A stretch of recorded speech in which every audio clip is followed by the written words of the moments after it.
Good morning student. तो हमने last topic में क्या किया था, movements of binomial distribution. Movements of binomial distribution से हमने क्या ऑब्टेन किया, मीन हमारा कितना आया था NP, और वेरिएंस कितना आया था NPQ। मूवमेंट्स कैसे निकालते हैं हम, जब हम मूवमेंट्स निकाल रहे हैं तो सबसे पहले हम क्या निकालते थे, थोड़ा सा रिवीजन कर रहे हैं हम। जब हम निकालते हैं मूवमेंट्स अबाउट ओरिजिन, तो मूवमेंट्स हमारे क्या होते हैं म्यू आर डैश, मतलब कि एक्सपेक्टेशन ऑफ एक्स आर। और इसका फॉर्मूला क्या हो जाएगा, summation x r p x, है ना, r from 0 to n infinity, जितना भी हम लेना चाहे वो, ठीक है। और अबाउट मीन निकालते हैं जब मोमेंट्स, तो उनको डिनोट करते हैं म्यू आर से, वो होते हैं एक्सपेक्टेशन ऑफ एक्स आर, ठीक है। ये ऐसे निकलते हैं। फिर हम म्यू आर हमारे किन की हेल्प से निकलते हैं, हमारे म्यू आर डैश, ये हेल्प मतलब ये होते हैं about mean X minus X bar की power R, X minus X bar. About mean हो गया ना, तो मीन को क्या करेंगे, सब्ट्रैक्ट करेंगे। तो ये with the help of movements about origin निकलते हैं, ठीक है। इनके फॉर्मूलेज हैं वो फिक्स हैं, वो हम मतलब जब इनको सॉल्व करते हैं ना, जब expectation of X minus X bar की पावर आर, जब इनको सॉल्व करेंगे तो हमारे पास कुछ फॉर्मूलाज आते हैं जो प्रीफिक्स, जिनको हम फिक्स लेके चलते हैं इनकी वैल्यू निकालने के लिए, ठीक है। तो हम काम करते हैं किन पे, मूवमेंट्स अबाउट ओरिजिन पे। तो जब हम फर्स्ट मूवमेंट निकालते हैं म्यू वन डैश, वो क्या हो जाता है, हमारा मीन हो जाता है, मतलब कि एक्सपेक्टेशन ऑफ एक्स। हमने निकाल लिया था बाइनोमियल डिस्ट्रीब्यूशन का मीन, कैसे निकला था, summation x into n c x p raise to the power x q raise to the power n minus x, x from 0 to infinity. हमने क्या किया था यहाँ पे, summation x from 0 to infinity, 0 to n, क्योंकि हमारा ये summation x from 0 to n binomial distribution की कहाँ तक जाता है, 0 to n तक ना, तो इसलिए अब इस x को हमें क्या करना है, डिलीट करना है। तो हमने इस कॉम्बिनेशन को एक्सपेंड कर दिया, कैसे, n into n by x से कर दिया, एन एक्स कॉमन निकाल लिया, तो यहाँ पे क्या बचेगा, हमारी n minus one x minus one बचेगा। जब इसको एक्सपेंड करेंगे तो यही वैल्यू आती है ना, एक टर्म बाहर निकाल ली, और यहाँ से p की पावर 1 भी हमने क्या निकाल लिया, बाहर निकाल लिया। तो यहाँ बचा p raise to the power x minus one q raise to the power n minus x. तो ये x इससे कैंसिल आउट हो गया, और ये क्या हो गया, NP बाहर आ गया, summation x from 0 to n minus one x minus one. अब यहाँ x कितना हो जाएगा, x माइनस वन है तो x हमारा 1 से हो जाएगा ना, p raise to the power x minus one q raise to the power n minus x. और बाइनोमियल एक्सपेंशन हमें पता है, जो बाइनोमियल एक्सपेंशन था x from 0 to n c x p raise to the power x q raise to the power n minus x, हमारा equal होता है q plus p raise to the power n की। और q plus p कितना होता है, 1, तो ये 1 के इक्वल आ जाता है। तो यहाँ से जब हम वैल्यू पुट करेंगे तो मीन हमारा जो म्यू वन डैश है वो कितना आ जाएगा, NP के इक्वल, जो कि क्या होता है मीन, ठीक है।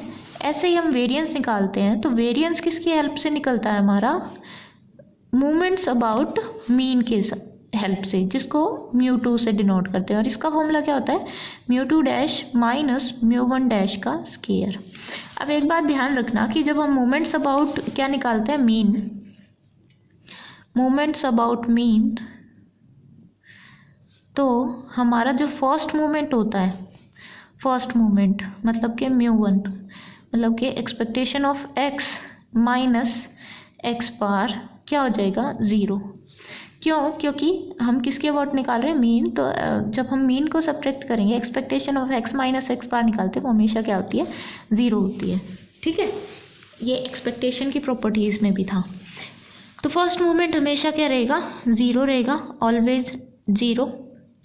और जो सेकंड मोमेंट है वो क्या हो गया, हमारा वेरिएंस हो गया, है ना। वो किसके फॉर्मूले से निकल जाता है, μ2 dash minus μ1 dash square.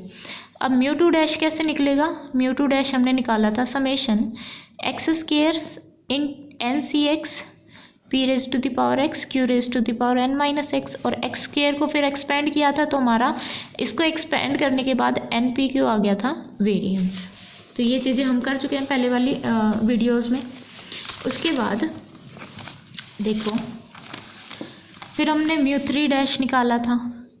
μ3 dash कितना आ गया था हमारा, μ3 डैश की वैल्यू आई थी n into n minus one n minus two p cube plus 3n n minus one p square plus n p, ठीक है।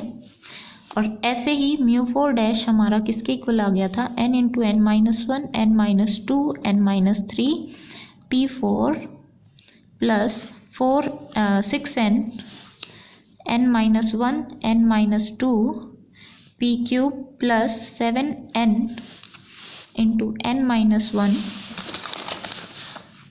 P स्केयर प्लस NP, ठीक है। ये हमारा फोर्थ मोमेंट आ गया था।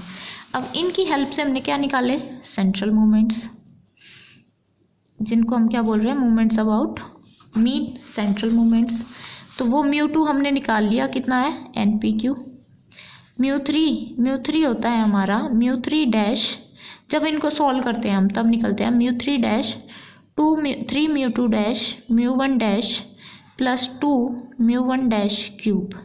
हमारे पास ये सारी वैल्यूज़ हैं, वैल्यू पुट कर देंगे तो हमारे पास जो वैल्यू आती है वो आती है NPQ Q माइनस P μ3 की ये वैल्यू आ गई। अब हमें μ4 चाहिए।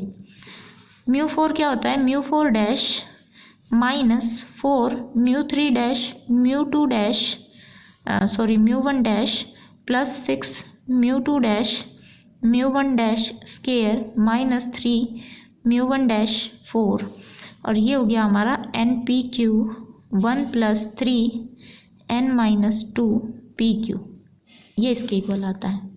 अब ये सेंट्रल मूवमेंट्स की यूज़ कब होती है, हमें निकालनी होती है जब स्क्यूनेस और कर्टोसिस।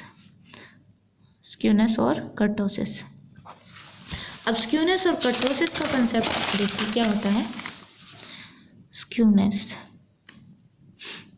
स्क्यूनेस हमें बताती है सिमेट्री किसकी, कर्व की या डिस्ट्रीब्यूशन की। कोई भी डिस्ट्रीब्यूशन है उसकी जो कर्व आती है क्या वो सिमेट्रिक है, तो वो क्या होती है, मतलब वो स्क्यूनेस क्या बताती है, उसकी सिमेट्री बताती है। कोई भी डिस्ट्रीब्यूशन है हमारा सिमेट्रिक कब होता है, जब उसका मीन किसके इक्वल हो, मीडियन के, और किसके इक्वल हो, मोड के। मतलब कि मीन मीडियन मोड क्या कर जाए, कोइंसाइड कर जाए, मतलब कि दो तीनों इक्वल हो जाए, तो वो क्या है, एक सिमेट्रिक कर्व है। क्या है, सिमेट्रिक कर्व, ठीक है। और ये ऐसे बेल शेप होती है, किस शेप में, बेल शेप में। अब जो स्क्यूनेस है उसका फॉर्मूला क्या होता है, बीटा वन से डिनोट करते हैं, ये होता है μ3 स्केयर बाई μ2 क्यूब, ठीक है। अब बीटा वन अगर हमारा इक्वल टू 0 है तो वो होता है सिमेट्रिक। अगर बीटा वन हमारा ग्रेटर देन 0 होता है तो वो होता है पॉजिटिव स्क्यूड, ठीक है। और अगर बीटा वन हमारा लेस देन 0 है तो क्या होता है, नेगेटिव स्क्यूड, ठीक है।